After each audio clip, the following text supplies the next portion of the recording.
بالنسبة للبنات أصعب إن هم يعرفوا إن عندهم توحد،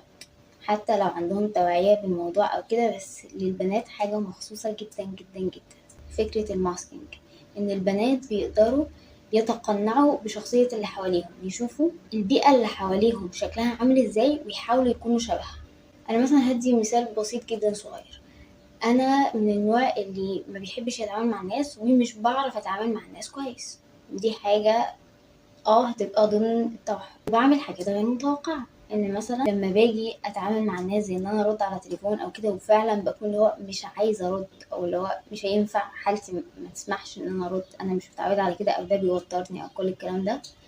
برد احسن من احسن نيوريتيبيكال ممكن ان هو يرد على تليفون، علشان بتقنع بشوف حوارات الناس بتبقى ماشيه شكلها ازاي، بيبداوا بكذا بينهوا بكذا بيجاملوا بكذا، بعرف ان انا اتقنع واتقمص بشكل